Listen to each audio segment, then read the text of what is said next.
नमस्ते साथीहरू, स्वागत छ तपाईँहरूलाई लोकसेवा आयोग क्रिएटिभ क्लासमा। आज हामी लोकसेवा आयोगद्वारा स्वीकृत शाखा अधिकृत द्वितीय, तृतीय र चतुर्थ पत्रको नयाँ पाठ्यक्रममा आधारित नियमित नमुना प्रश्नोत्तर श्रृङ्खलामा छौँ। यसै क्रममा आज हामीले प्रश्न नम्बर 3मा आर्थिक वृद्धि र आर्थिक विकासलाई स्पष्ट पार्दै आर्थिक वृद्धि र आर्थिक विकासका बीच रहेका भिन्नताहरू उल्लेख गर्नुहोस् र प्रश्न नम्बर 4मा सहकारीको आधारभूत सिद्धान्तहरू के हुन् र आर्थिक विकासमा सहकारी क्षेत्रको भूमिकाबारे उल्लेख गर्नुहोस् भनेर दुईवटा प्रश्नको प्रस्तुतीकरण गर्नेछौँ। अब हामी आजको यस श्रृङ्खलाको पहिलो प्रश्नमा जाउँ।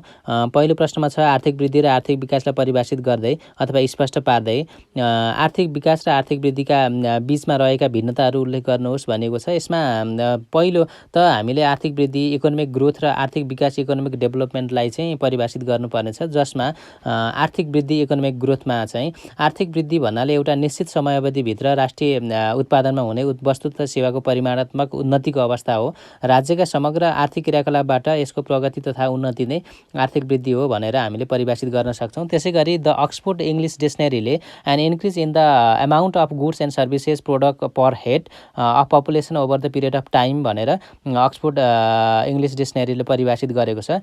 त्यसै गरी परम्परागत रूपमा आर्थिक वृद्धिको मापन जिडिपी, जिएनपी, पिसिआई जस्ता मापदण्ड तय गरिए तापनि हाल उल्लेखित मापदण्डसँगै समग्रमा उत्पादन, प्रतिव्यक्ति आय, लगानीको स्तर, खर्च गर्न सक्ने नागरिक क्षमता जस्ता कुराहरू आर्थिक वृद्धि मापनका आधार हुन् भनेर हामीले उल्लेख गर्न सक्छौँ।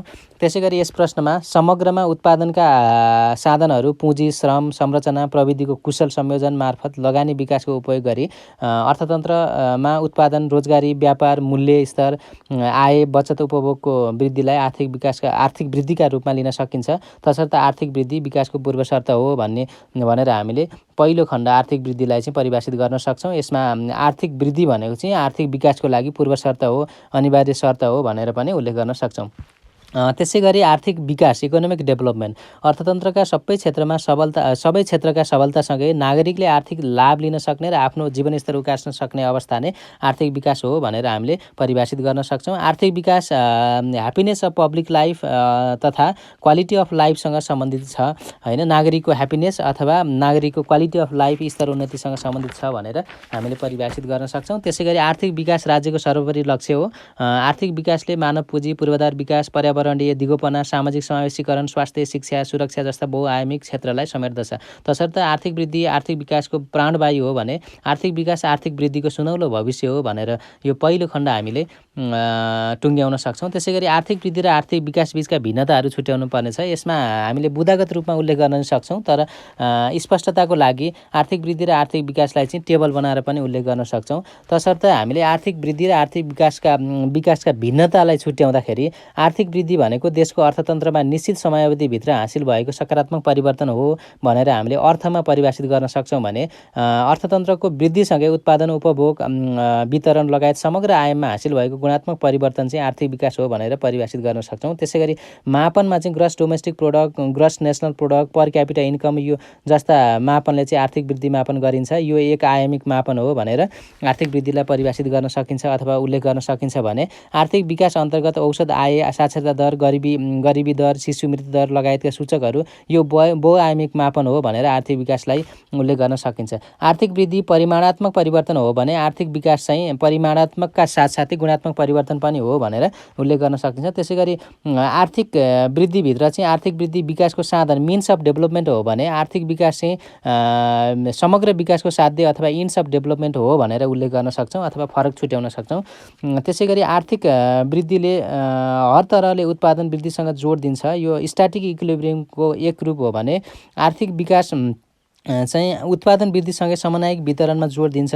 यो डाइनामिक इक्विलिब्रियमको एक रूप हो भनेर हामीले परिभाषित गर्न सक्छौँ। यसको उपसंहारमा आर्थिक वृद्धिले अधिक आर्थिक विकासको लागि आधार तय गर्दछ।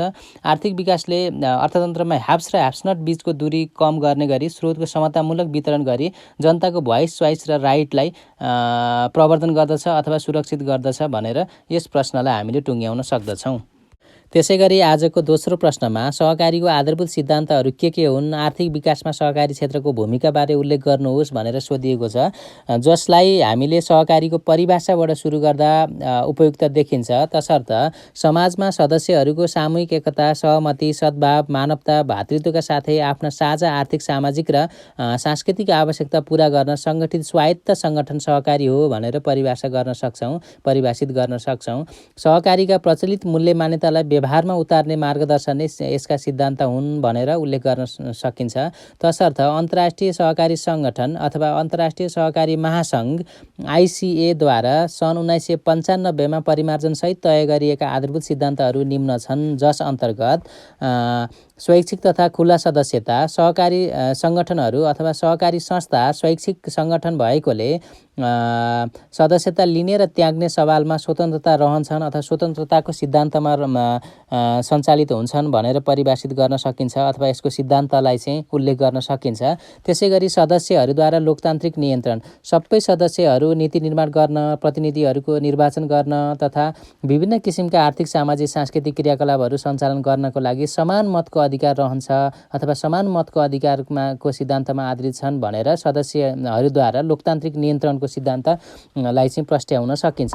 त्यसैगरी सदस्यहरूको आर्थिक सहभागिता, सदस्यहरूले सहकारीको पुँजी, लाभ तथा मुनाफाको समान सहभागिताको सिद्धान्त अवलम्बन गर्दछन्। त्यसैगरी स्वायत्तता तथा स्वतन्त्रता, संस्थागत रूपमा कारोबार, सम्झौता, पुँजी सङ्कलन, परिचालन तथा अन्य नीति निर्णय स्वायत्त र स्वतन्त्रता रहन्छन् भनेर पनि यसलाई सिद्धान्तमा उल्लेख गर्न सकिन्छ। त्यसैगरी सामाजिक शिक्षा, तालिम र सूचना, सहकारीले आम जनतामा शिक्षा, ज्ञान, सिप र सूचनाको विकास, नेतृत्व विकास, सदस्यहरूलाई तालिम दिने, सशक्तिकरण गर्ने, आर्थिक क्रियाकलापमा जोड दिने अथवा अर्थतन्त्र सबलीकरणमा योगदान गर्ने जस्ता क्रियाकलापहरूको सिद्धान्तमा आधारित भएकोले यसलाई चाहिँ शिक्षा, तालिम र सूचनाको सिद्धान्तमा पनि आधारित छ भनेर परिभाषित अथवा उल्लेख गर्न सकिन्छ। त्यसैगरी सहकारी संस्थाहरू बीच सहयोग, सहकारी संस्थाहरू बीच स्थानीय, क्षेत्रीय र अन्तर्राष्ट्रिय स्तरमा सहकारी संस्थाहरू आपसमा मिली सामूहिक हित तथा अर्थतन्त्र वृद्धिको क्रियाकलाप सञ्चालन गर्दछन्।